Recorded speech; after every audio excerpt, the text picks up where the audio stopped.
Alright, I'm Max, and this is my presentation. I'll be showing you how the amount of air pressure in a basketball affects how high it goes. Okay, so the problem today that we are addressing is I want to play some basketball with my friends, but the only problem is the basketball doesn't bounce. So the basketball bouncing is kind of important to playing basketball, so we're going to see how we can fix this problem. Okay, before we can fix the problem with the basketball bouncing, I just realized the camera was a little far away from me, so I moved it closer. Yeah, also, if any time in this video you notice my legs and they're curved, I'm well aware. You don't need to shout it out that my legs look like parentheses, alright? Like, I know, okay? So just put that out there, right? So, getting on with the experiment.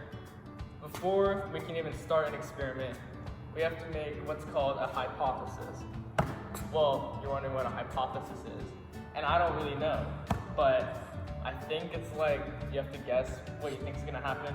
So, if I were to make a guess, I think if I inflate the ball, it's gonna bounce higher, because it's not really like inflated at all right now.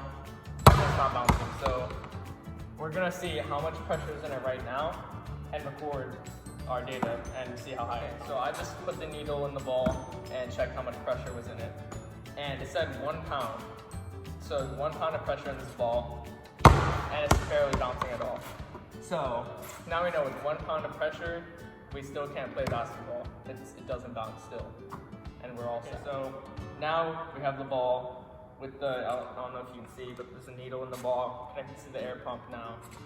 So now we just have to air the ball up to, it's at 1 now, let's air it up to 3 pounds, and we'll see how high it bounces in and record our results. So, for now, we're just gonna have a little time-lapse kind of thing, and air up the ball. Okay, also just to let everyone know before I start dropping it and everything, when I'm releasing the ball, I'm holding it about just above my head here, and dropping it, so yeah, that's just for reference. But now the ball is at 3 pounds of pressure. I just aired it up, and we're gonna drop it to see how high it bounces. So here we go.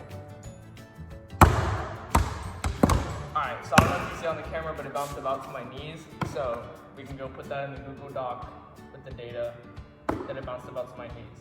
Okay, so far we have seen that our hypothesis has shown to be true. We inflated the ball and it bounced slightly higher, as for the first time with the 1 pound ball, it just bounced about to my shin, to my socks, kind of. But this one bounced to my knees.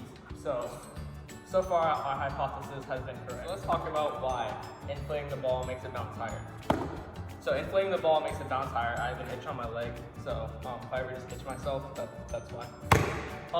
So when you inflate the ball, there's a lot of air in the ball when you inflate it, so all that air, eventually, when there's no more room, has to go somewhere, so it pushes out. So it pushes out towards the sides of the ball, and it like expands the ball a little. So when you bounce the ball, the less space there is in the ball that doesn't have air occupying it, it's gonna bounce higher, because it's not like, when you bounce it on the ground, it's not gonna like go in the ball, because it's less flat, like it's stiffer, you know? It's not like flat, it's not just gonna hit the ground and then go flat. So when you inflate it, that keeps it from happening, so when it hits the ground, it can't move the ball, it just bounces straight back up. So that's why inflating the ball makes it bounce higher. Okay, so now that we know why the basketball bounces higher when you inflate it more, we can move on to now inflating it to, what's that, 3 pounds? To 5 pounds now of pressure, and see how high it bounces and record our results. So let's do it. Okay, so we now have our basketball inflated. I said I was gonna do like 5 pounds, but I decided, go big or go home, right? So I inflated it to 8. So yeah, now it's at 8 pounds, and we're gonna drop it and see how high it bounces.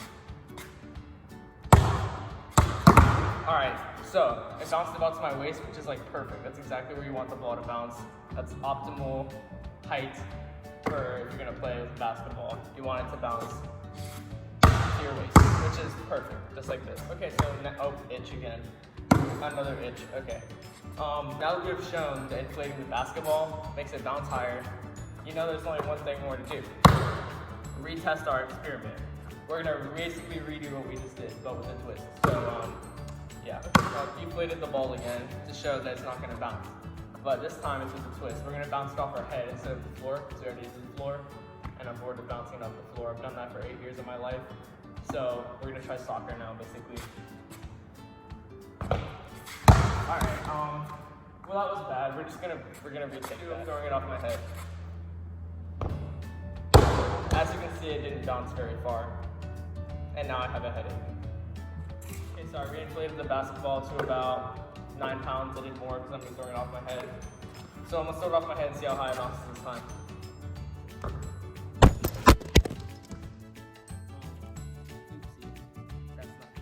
Okay, so this is going to conclude my presentation of how the air pressure in a basketball affects how high it bounces. If there's anything to take away this video besides my great explanation on astrophysics, it would probably be that inflation is not always a bad thing. Okay, remember that. And yeah, that's my presentation. Hope you enjoyed, I guess.